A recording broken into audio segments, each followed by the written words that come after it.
Hello, you guys. Welcome back to my channel. My name is Katie. I love talking about books, and that's exactly what we're going to do today. If you've been wanting to get into reading, you have come to the right place. Today, we're going to be talking about all of the books that I would recommend to read first in your reading journey. I have a ton of different genres, a ton of different lengths of books. We have series, we have standalones, just a ton of different books that we're going to be talking about today. So hopefully I can help you get into reading. And this video is actually a part two to a little mini series that I've been doing all about how to get into reading. And the first video that I uploaded a few weeks ago, I talked about all of my tips and tricks. So definitely go check out that video and then come back to this one, or watch this one and go back to that one, because there's a lot of great tips and tricks in there that can get you into reading, continue reading, and just overall create a really good reading habit. Over the past 4 years or so, reading has definitely become my favorite hobby, and I've read a lot of books at this point, and there's a lot of different genres that I love, specific books and genres that I love, and just ones in general that I would recommend as your first read, and I'll be explaining as I go why these specific books I would pick other than other books that I love and adore. Because I feel like when you're first getting into reading, you want a book that you do not want to put down. And that's kind of like where it all begins. First off, we're going to cover my romance book recommendations, because that's where I first started in my reading journey. I feel like romance is a very low stakes way to get into reading. And the first romance book I have to recommend to you is The Love Hypothesis by Ali Hazelwood. There is something about her writing that is just so effortless. You do not want to put her books down. It's also just like a fun, quirky, silly time. Ali Hazelwood is notoriously known for writing STEM romances, and this one is following our main character Olive, who is a PhD student, and her best friend doesn't think that Olive's over her ex. So in Olive's attempt to assure her friend that she's doing fine, she kisses the next man that she sees, and that man is Adam Carlson, who is a professor at the university that Olive goes to. And it's technically not as bad as you think, because it's not her professor. It's still like a little bit frowned upon, but in order to keep up the ruse, they end up fake dating, and I love the fake dating trope. It just makes me want to keep reading, because I know they're both going to end up falling for each other, and I just like fall for it every time. It is just such a fun trope. And this is actually a book that I read whenever I first started getting into reading. And this is the first book that I stayed up late to finish. I remember staying up until like 3 a.m. because I just could not put it down. It was so utterly entertaining and just such a fun time. Another great thing about romance is that most of them are standalones, or they're a part of an interconnected standalone series. In an interconnected standalone series, it basically just means that there are characters from the series in each of the books, but in each book you're following a different couple. So technically you could just read one from the interconnected series, and if you have no desire to read the rest of the series, you don't have to. The Love Hypothesis is a standalone though, but the next book that I'm going to talk about is Yours Truly by Abby Jimenez. This is the second book in an interconnected standalone series. It's called the Part of Your World series. The first book is Part of Your World. The second book is Just for the Summer, but if you're just getting into reading, I would start with this one, and you can go back to those two later if you really like her writing. Abby Jimenez's writing is also very cute, silly, and rom-com-y, but I also feel like her books tend to get a little bit deeper than the average rom-com-y romance. And I've definitely cried while reading almost all of her books, so if you're looking for something like that, I think Abby Jimenez would be a great place to start for you. This book is following our two main characters, Brianna and Jacob, and it is dual POV. They both work at a hospital. Brianna's world is kind of up in shambles right now. She's going through a lot in her personal life. She's also a quite outgoing person, and Jacob is a really anxious person, and there ends up being a little bit of a misunderstanding between them that they figure out and leads to them becoming fast friends. They end up writing letters back and forth. There's also fake dating in here, and I just remember this being an absolute page turner. I could definitely see myself rereading this someday just because I enjoyed it that much. It was just the perfect blend of getting deep while also still having a fun time, while also still caring about the characters separately and their romance together. The next book is The 7-Year Slip by Ashley Poston. This has some magical realism in it. We're following our main character Clementine, and her aunt just previously passed away and left her old apartment. So Clementine moves in there, and then one day she walks in and there's this random guy there. And her aunt always told her stories about how the apartment was magical, and she was like, oh, okay, yeah, like I'll believe it when I see it. And she is now seeing it, because the apartment is now all of a sudden 7 years set in the past. And there's no real rhyme or reason how it works or when it works. It's just sometimes it's in the past and sometimes it's in the present. And Clementine and the man end up getting to know each other. I found this so deeply romantic. There was a lot of tension, and the ending was just so good, because you're wondering, like, how are they going to get to see each other in the present day? Like, how is it going to come about that they're going to get a happy ending, or will they not? You don't really know. And I feel like as I'm talking about these romance books, they get less rom-com-y and they get more emotional, and this one I definitely teared up at, but oh My gosh, this next one, True Loves by Taylor Jenkins Reid. I would even say this is a little bit more women's fiction than just plain old romance. So if you really like romance and want to get into literary fiction, I think this would be a great place to start. This book is following our main character, Emma, and she falls in love with Jesse. They're high school sweethearts. They have this big life together. They're very adventurous. And one day he goes on a work trip and he goes missing. And obviously Emma's life is up in shambles. She ends up moving home, and years later, she reconnects with this guy named Sam that she went to high school with, and they start getting on a bit, and then all of a sudden, her husband, out of nowhere, comes back. This book had me on the edge of my seat because I was like, who the heck is she going to pick? Like, how do you pick from two people that you love? Oh wait, I forgot to mention that Sam and Emma are actually engaged now. Like, they've been together for a hot minute. So she has to choose between her husband and her fiance. It's been a while since I've read this one, but this one has definitely stuck with me over the years. It is so good. I could not put it down. I had to know who she picked. Those are all the standalone romances that I would specifically recommend, but if you want to get into an interconnected series and read them all, I cannot recommend this next series enough. And that is the Windy City series by Liz Tom Ford. These are all so good, so entertaining, so fun. They do dive into some deeper elements, but if you're just looking for a good time, these are the way to go. These are all written by the author Liz Tom Ford, and they're all dual POV as well as sports romances. And this is the reading order. The first one is Mile High. This is following Xander's and Stevie, and this is a hockey romance. The second is The Right Move, and this is following Stevie's twin brother, Ryan, and her best friend, Indy, and this is a basketball romance. Then we have Caught Up. This is following our main character, Kai, and he plays baseball. He's friends with Ryan and Xander's, so that's kind of how it's connected. And the female main character, Miller, is Kai's coach's daughter, so that's definitely a fun time. And then she ends up being his nanny, which is also a fun time. Play Along is following Isaiah, which is Kai's brother. He's also a baseball player on the same team. And then the female main character is Kennedy, and she works for the baseball team. This also has fake dating. Guys, I love fake dating. It's so fun. And last up, we have Rewind It Back. I don't know much about the female main character of this book. I know her name's Hallie, but we're also following our main character, Rio. He is a teammate of Xander, so he's on the hockey team. And other than that, I don't know anything else about this one because I haven't read it yet, but I have two friends that have read the entire series that I've absolutely loved and adored every single one. I've really enjoyed what I've read of them so far. I've read the first three, and I'm currently reading the fourth one, Play Along, and I honestly think it's going to be my favorite because of the fake dating. It's just so fun. Like, they honestly just keep getting better and better, and being able to see the other characters because it's an interconnected standalone has that sense of found family, and it just makes you feel so at home with these characters and their stories. And I cannot recommend this series enough if you're wanting to get into a romance series and commit a little bit more than just reading a standalone. Next, I have a few graphic novel recommendations. These are great if you're wanting to get into reading because they're super fast paced and you can finish them a lot quicker than a normal book. So it'll make you feel a little bit more accomplished because you do feel like you're reading faster. The first series I'm going to recommend is the Heartstopper series by Alice Oseman. These are so good. This is the first graphic novel series that I read when I became an adult. I read quite a few when I was a child and I really enjoyed them, but I wasn't expecting to really like them as an adult, and yet here I am. I really do enjoy them. Heartstopper is following our two main characters, Nick and Charlie. Charlie is openly gay at his school. He came out the year prior to the series starting, and it was really hard for him. He got bullied a lot. Charlie ends up meeting Nick in homeroom. They become very fast friends, and the rest just kind of goes from there. It's such a sweet story, a sweet coming of age story, and I really enjoyed it. They're so wholesome and heartfelt and sweet, and Nick and Charlie are just so stinking cute together. There's also a TV show, which I do need to finish watching. I just recently got Netflix a few months ago again, so I'm trying to catch up on all the Netflix shows that I've been missing out on since I haven't had it, and this is definitely one of the ones that I want to watch. Next, we have the Tea Dragon graphic novel series. These are so cute. There's 3 of them in the series, at least so far. The first one is the Tea Dragon Society. Next is the Tea Dragon Festival, and then the last one is the Tea Dragon Tapestry. The middle one is following different characters, and the first and third ones are following the same ones, just at different ages, but they're all interconnected in a way. This series is done by Katie O'Neill, and the storytelling was excellent, and the illustrations were so beautiful as well. It was just so cute and wholesome. I cannot recommend this one enough.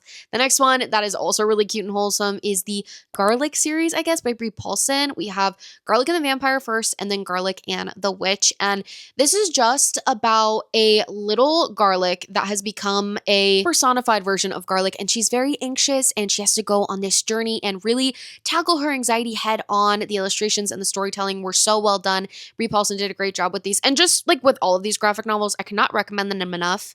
Sorry, I'm tripping over my words. But all the illustrations were beautiful. All the storytelling was really great in all of these. And these are great graphic novels to pick up as your first read or just in between reads if you're not sure exactly what you want to read next. Now we're going to get into some fantasy reads. I don't have any standalones to recommend you for your first fantasy read just because I feel like a lot of the standalone fantasies that I've read, I would say in my opinion, are very beginner friendly, but I do have a duology and a trilogy to share with you guys. So those are a little bit shorter. It's also nice sometimes to dive into a series because you know exactly what you want to read next. First up is the Crimson Moth duology. This is an amazing place to start with fantasy. These are by Kristen Cicerelli, and this is an enemies to lovers fantasy following a witch and a witch hunter. It's set in the Regency era, and by day, our main character Room is just a lavish socialite. She seems to not have a lot going on up here, if you know what I mean. And by night, she is the Crimson Moth, which is a witch vigilante. She's helping all these witches around the area that she lives because witches are exiled in this world. And our male main character Gideon is a witch hunter, and he is the head of the Blood Guard. And he is leading the charge to find the Crimson Moth. And throughout the book, they end up getting close to one another for their own benefit. And this series was super fun. The romance is great. I feel like the stakes are pretty high, so you just want to keep reading to know what happens next. Very cat and mouse, but in a good way where it's not too much. The first one is called The Heartless Hunter, and the second one is called The Rebel Witch. These were super entertaining. And then the trilogy I wanted to talk about is the Prison Healer trilogy. These are so good. These are YA, and I feel like that makes them a little bit more digestible than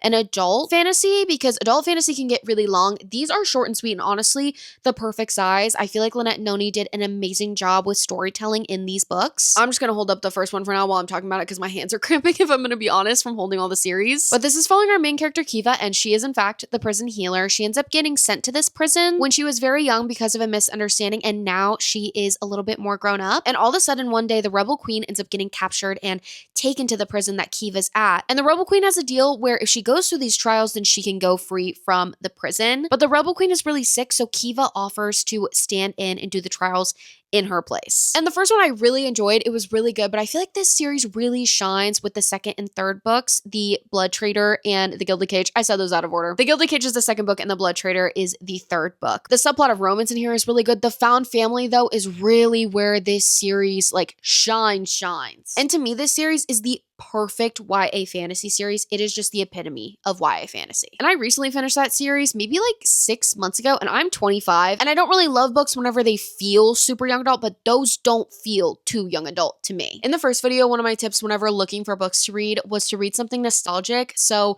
number one, we have the Percy Jackson series. I have not read these yet, but if you read these as a kid and really loved them, or if you've never read them and you've always been curious, I highly recommend diving into something like this, especially because you probably already know a little bit about it and your intrigue is already peaked. So I feel like you could get into it a little bit easier, especially because it is a series. But with this other series that's super nostalgic, I have read all the books and I have watched all the movies, and that is the Hunger Games trilogy. These are all by Susan Collins. We have The Hunger Games, Catching Fire, and then Mockingjay, read in that order. And if you grew up at the same time as me, you knew these were everywhere. You probably read them as a kid. And the greatest thing about this series is that it's not only a trilogy anymore because she's been writing prequels and coming out with them the past few years. The first prequel that she wrote was about President Snow, and it's about really how he came to be who he was in the original series. It's really his like coming of age story into like evilness almost. This is already a movie as well. I didn't really love this one as much as the original trilogy, but the other prequel that came out last year in 2025, oh my gosh, this one was so good. Dare I say Suzanne Collins' best work. That is Sunrise on the Reaping. This is about Haymitch's Games, and the movie is actually coming out later this year in 2026. And I feel like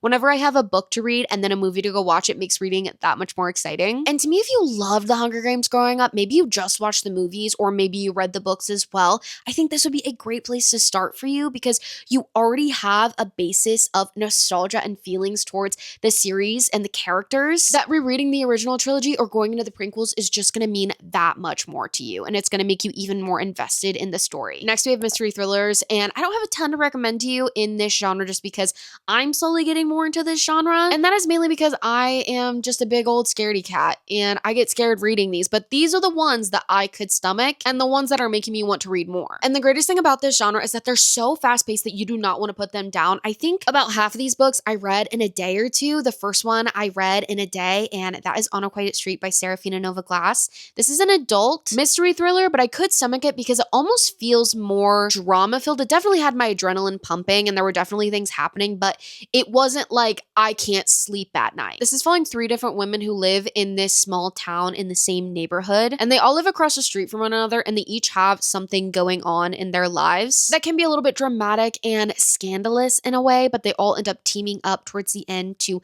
help out one another. And it was honestly just such a fast-paced read. I also listened to the audiobook a little bit with this one because I had chores to do and I just wanted to keep reading. Like, that's how you know it's a good book. So if you're wanting something that you literally don't want to put down, this is a great pick for you. And the next one that I have is YA. So it's just going to feel a little less high stakes and a little bit less scary because it is young adult. But I feel like even though it does feel a little bit young adult, it's not too much to the point where it takes me out of the story. These were super fun and fast paced. And that series is the Natural series by Jennifer Lynn Barnes. There are 4 books and then a little novella at the end. And that novella is actually in the 4th book. So we have The Naturals, Killer Instincts, all in Bad Blood, and then the novella in Bad Blood called 12. The best way to describe this series is YA Criminal Minds. So if you really enjoyed this show, I think you would really like the series, or even if you didn't enjoy the show, because I've never watched it and I really liked it. You're following our main character, Cassie, and you meet other characters in the group of the Naturals program that are going to be with you along the way in the series, and they each have their own trauma and past as to why they are so good at what they do. And you're basically just following along as they solve cases. A lot of the times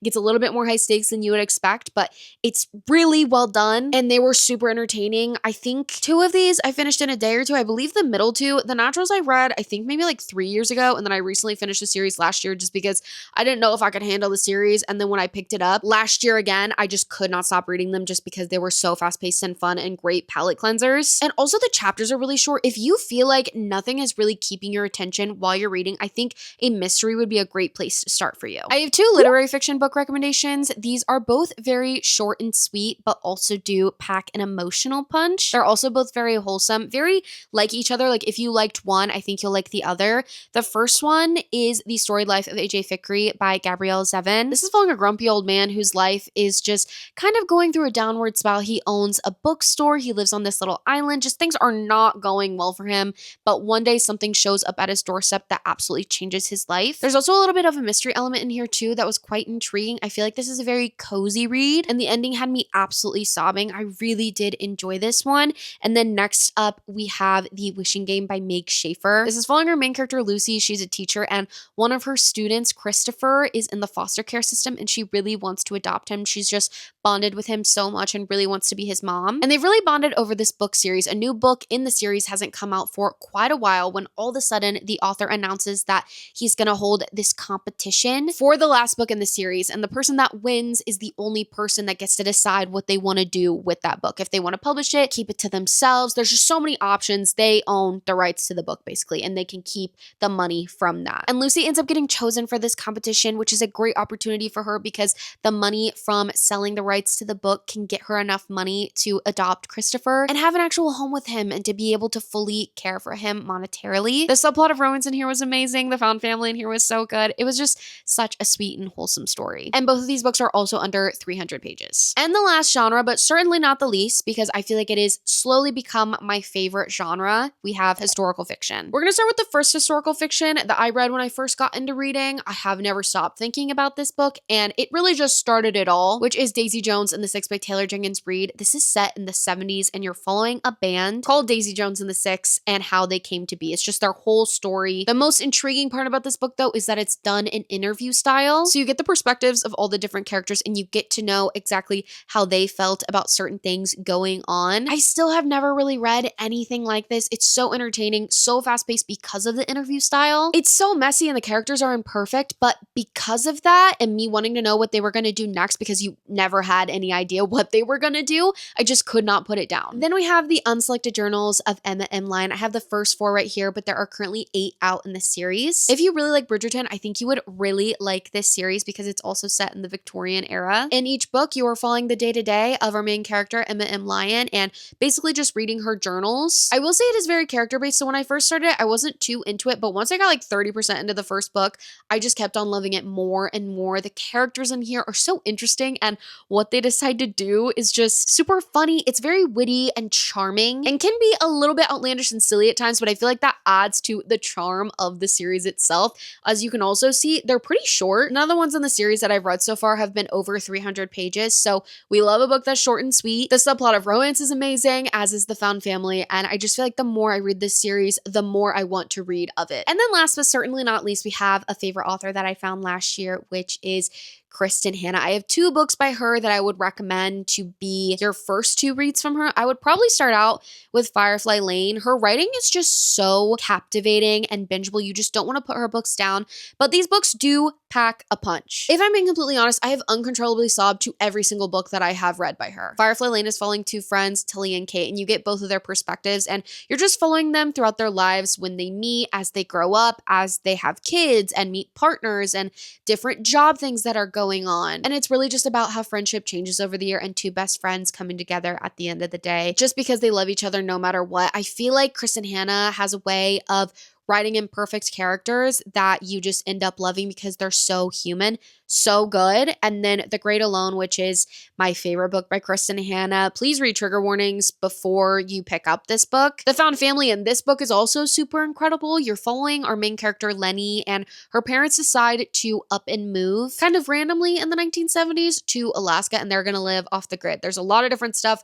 going on with what they're learning to live off the grid, but there's also a lot of stuff going on within the family that I think because Lenny was so young, she didn't really get until she started to get older. So you're following her as she grows up, and you'll slowly see how her and her mother are going to get through what they're going through, and also the people that help them along the way. It's so good. I think this might be one of my favorite books of all time. But with that, those are all the books in all the different genres that I have to share with you today. I hope you at least got one book recommendation out of this video, and I wish you the utmost of luck with getting into reading, because it is truly one of my favorite hobbies. It is so nice to be able to escape into a world. Like, yes, you can watch movies and TV, but there's something about reading and fully getting immersed that is just so different than any other source of media, in my opinion. Thank you guys so much for watching. I hope you enjoyed. If you did, don't forget to like and subscribe. And if you watched until this far in the video, go ahead and comment down below the star emoji so I know who the real ones are who watched to the end. If you want to keep up with me on the daily, you can also follow my socials. They're linked down below in every single video. And if you did not already, go ahead and check out the first video in the series. I'll have it linked down below for you guys. And I think that's going to be it from me today. Good luck on your reading journey. I love you guys so much. Hope you're all having an amazing day, and I will see you guys in my next video. Bye, guys. That didn't end well. Peace.